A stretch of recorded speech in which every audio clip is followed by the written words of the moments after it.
Hey everybody, it's Tina Noir. I wanted to do a coloring video tonight with Sarah Renae Clark's color cubes.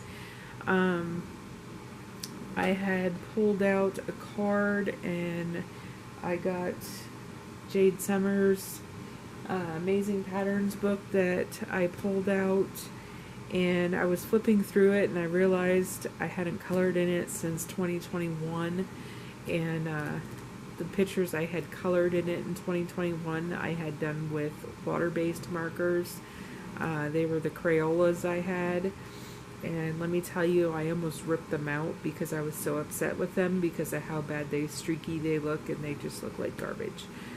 But I figure those will come in handy in another video I plan on doing in the future, hopefully over the next couple weeks, about alcohol markers versus water-based markers and the pros and cons of both. I know those videos have probably been done a billion times on YouTube, but I wanted to do my take on it because I've been having people ask myself and constantly in some of the coloring groups I'm in, what's the difference and why are alcohol better.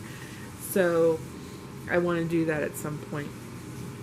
But tonight I wanted to focus more on the Mandala books and these color cubes, because I tell you, I used to hate doing mandalas because I would always screw up the colors, and it used to drive me nuts because I would still finish the mandala and I still wouldn't be happy with it even though I would finish it.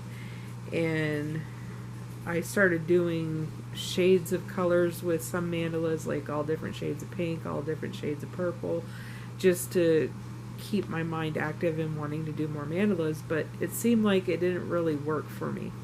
So I put my mandala books aside, and finally when I got these color cubes, it actually made it fun and made it enjoyable. I had finished, I think, around 150 mandalas in the last, 7 weeks. I finished one book, which I have a flip through of on my YouTube, and another book, sadly, I wasn't able to do the flip through after I got it completed, was because I got approached by that company, and I guess there was some controversy with that book, and they asked me not to post anything anymore about it or with it or anything of the sort, so I wasn't able to do a flip through of the completed book. So I guess that's just what happens. Since I was posting just about almost every day 4 or 5 pictures that I would complete, and the company was like, we can't have that because there's issues with the book and we need to not have that book for sale anymore. And yeah, so it kind of was disappointing because I like doing my flip throughs of a completed book. Honestly, they approached me when I was down to the last 4 pictures in that book, and that's when I got told not to do it. And I put the book aside for a couple days because I didn't want to finish it. It kind of lost my drive to finish it. And then my husband's like, it's up to you, but you're doing a great job. I would just finish the last few pictures and just throw it on the shelf with the rest of your books. And I was like, yeah, I suppose. So, because I did want to complete it so I could feel like I accomplished another book, and my husband was right. So, once I finished it, I felt good that I finished it. It just kind of sucked that I couldn't do something else to show you guys because it was a fun book. But anyway, so let me tilt this down a little bit so you can see all my markers here. So Sarah Renae Clark's color cubes, each box has 250 cards. I bought volumes 1 and 2, so I have a total of 500. I found that was the best deal. It's $67 USD. I did send in an extra tip of $3 because there was a tip option, which I never heard of before, but being an artist, I figure I throw a $3 tip on there just to round it to an even number. But so all in all, I spent $70, and it was $70 well worth spent. But she has on one of her instruction cards in the thing saying, you know, this is the front of the card, and then when you look at the back, you see there's 3 shades of each color. And she says there's no right or wrong way to use these. You can do 1 of each color or 2 of each color. If you want to do all 3 shades of each color or whatever you decide to do, it's up to you. So what I like doing is I get out the swatch sheets I made with the Hulu markers, and I get my purples. So Dusty Purple, I don't have anything named Dusty Purple, so I kind of get something that's similar to it. So right now I am looking at my V060. So there's that.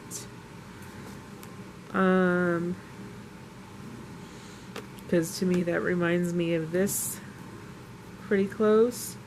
And then for the next color, let's see.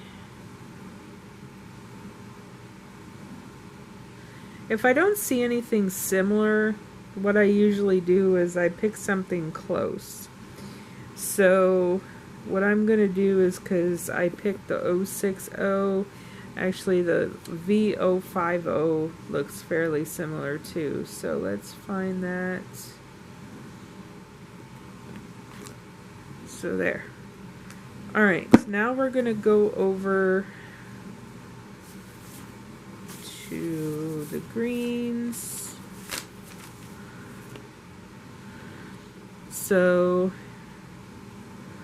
we have a mint green. So to me, the closest to that would be G360.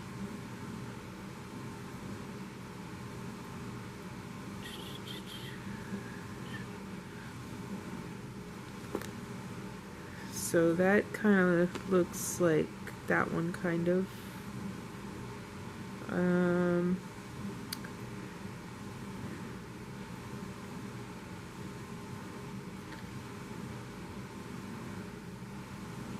Then that one kind of looks like the G490.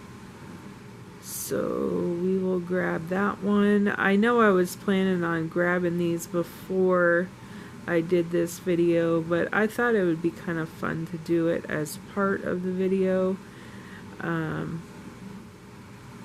just to give you an idea of what I go through when I do my mandalas. Somebody had mentioned on Reddit today that there's these honeycomb things that separate these markers so gravity doesn't keep shifting them. I'm actually thinking of maybe they have a right idea on getting those honeycomb things. I'll let you know if I ever do. Anyways, alright, those are picked. The Seafoam G340 kind of looks seafoamy, and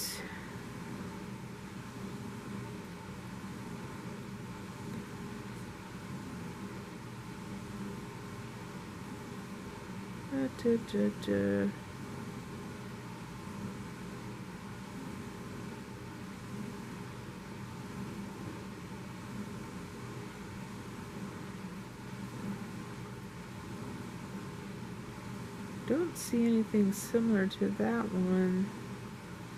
So we're just gonna go with G8 just to wing it. Alright. And then we'll go over, let's see, we got peach. So that kind of looks like a Y120 and a Y110 to me. I don't even need to look at that one twice because I use those colors often. And then down here, we'll just do a YR1 and a Y40, 140.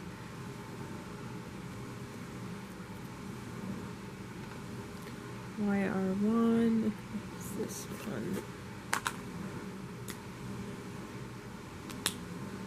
All right. So we will put that there. We'll move this out of the way. So again, remember with using these kinds of markers, you do want to put something behind. Reason being, Hulu sends these guys with, well, just one with every marker set. I've had enough sets. I use 2, so I put 2. And then I put a piece of paper. Reason being is if you're just coloring with the plastic behind, the marker won't dry right away on the plastic. So it will actually have a chance of seeping back through to your actual page, and you really don't want that. So the paper helps soak up that color. Now I do like the books with the black backing because it doesn't bleed through as much. Something about the black prevents it from saturating the page a lot. But alcohol markers do dry faster too. So there's that. Okay, what did I do with the lid? There it is. Okay. So what I usually do before I start a page is I'll get the darker colors, which is this one, this one, this one, this one. I'll put those down first. The YR1 is probably going to be the darkest out of all these. The 140, G8, and then these two. Okay. Reason I do that is because the trick when using alcohol markers, starting with your lighter colors and working to your darker colors. Now, how I do mandalas is I don't plan it out. I just kind of go as I do it. But I start with my lighter colors and just pick a random spot that looks good to do the lighter colors. And what I do is, because I did start on this one, skip, because I'm planning on doing the Y120. So when I get to this one, I'll just make it look like I'm doing every other one to match that. And you can see it's wet, but alcohol markers dry fairly quickly, so that's why you have to work quick when you do big open areas so you don't get streaks. So down here, because I did the second last one there, I'm doing the first one here. Now, if for some reason this video cuts off because my camera battery dies or something, I might just go ahead and upload it just to have it up on YouTube so you guys can see me working on this. So I do apologize if it cuts off. It should warn me, it should beep when it turns itself off, but I don't know, I guess we'll find out. I was gonna do music like I did last time, but I decided against it. That way I can talk your ear off a little bit this time. And I'm just gonna do, I try to keep it even through the image when it comes to placing the colors, but not always. It just depends. It also depends on if my marker's starting to dry out as well or not, because sometimes I get a marker that's getting dried out and I don't want to use it all that much, and I don't want to have to switch markers in between when I'm coloring. especially when I'm doing a video. I don't want to have to switch because that's just time consuming for me to go in my backup markers and find another marker. And just ignore that washing noise in the background. That's my dishwasher. I was going to have my attic fan going too because tonight is getting down to 57. But I turned that off while the dishwasher's on since my thermostat is like in the hallway right next to the kitchen. I didn't want the AC to be kicking on when I had too many things going and generating heat like the dishwasher. I don't even know if that even made sense. But anyway, I'm just glad that the cool weather's here for a little bit at least. Give my AC unit a break because we've been having 100+ degree days for a while and it's a nice change. I'm just hoping fall's here to stay because I hate the summer.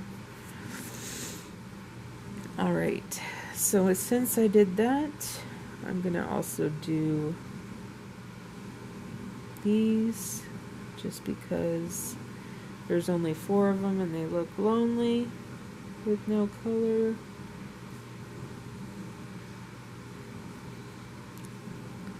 I almost feel like Bob Ross talking as I'm coloring. It's kind of weird. I always wondered how Bob Ross did it.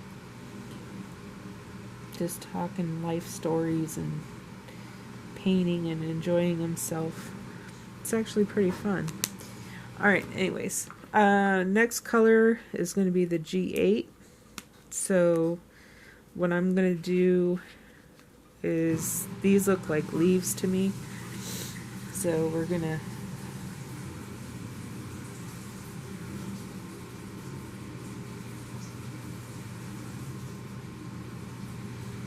do this. But see how I'm not going very close to the lines and I'm just quickly doing quick strokes or long quick strokes. It's just so I don't get that bleed. But if I do get a little bit of bleed, at the present moment it's not such a big deal because I will do darker colors where the bleed happens, so that's always something. But at the same time, I'm not getting streaks because I'm coloring fairly quickly and I'm trying to make sure that if I do have to go over a spot, that I'm going over the spot that's still wet because you don't want it to dry. So that's one key thing. I know it probably looks like this is easy, but it does take a little bit